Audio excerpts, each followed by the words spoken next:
In our today's video, we are going to discuss most frequently asked interview question. So let's get started.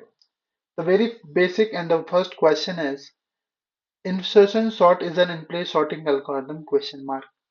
So we have discussed already in advantages that yes, insertion sort is an in-place sorting algorithm, right? If you remember that when we were driving the space complexity, there also we have seen that it takes O of 1 as a space, correct? So you can see that. Next question is insertion sort is stable? Yes, it's a stable algorithm, right? We have seen this again in the example. If you can check our advantages and disadvantage video, you will get the clear explanation. So I don't need to repeat again and again. The question 3 says, what is the best when it is best to use insertion sort? So when it is best to insertion sort, there can be two answers to this. The one, when your data set, or you can say your list, right, is small. Now another is in case you need to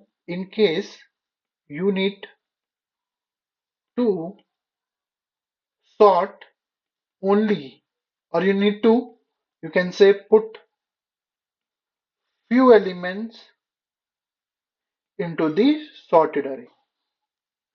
For example, you have 100 element, but you need to only sort 3 elements out of it. Means you need to put at right position 3 elements. So in that case, you take this as an example, this insertion sort as an example, right?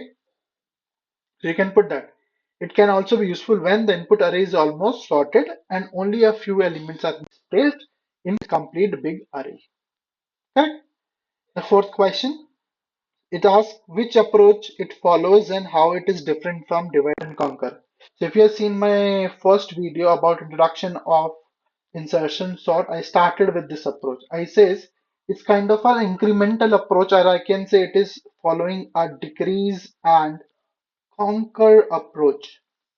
Now decrease and conquer approach, what we do basically, if we have, let's say, array of a n minus 1 element, I will consider that this n minus 2 is sorted and just need to put this element into right position on this element. So basically I divide into two portion and I just take care of the smaller portion or the portion which I need to intend for. Correct? Now how it is different from divide and conquer, that's what. So in divide and conquer, for example, a big array is divided into two parts, let's say. So you need to take care both the portions. But here in decrease and conquer, I will divide into two parts, but I will only take care of this part. If you see 12, 5, 8, if this is an example, so what I do, I consider this as sorted and this is unsorted. So I need to take care of these elements, right? That is how it is different from divide and conquer. But if in divide and conquer, I can 12, 8 and 5, I have to take care of 12 and 8 also. Correct? Like that way.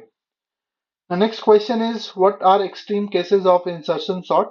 So you have already seen the best case. When is the best case? When you have a sorted array. And why? Because there it takes only the order of n. Time complexity there is order of n. We have derived this, okay? So what is the other extreme? Other extreme is when it is sorted, but in reverse, reverse order. There you have n square. So here it is minimum, here it is maximum, right? So these were the few chunks of question which are frequently asked in the interviews. There are more questions like they compare insertion sort with selection sort. They find what are the similarities, what are the differences, like this. So that acumen you can do once you get through all the algorithms and can have a list at the end of the whole playlist. So for that also you need to subscribe the channel. Please do like, share and comment. Thank you.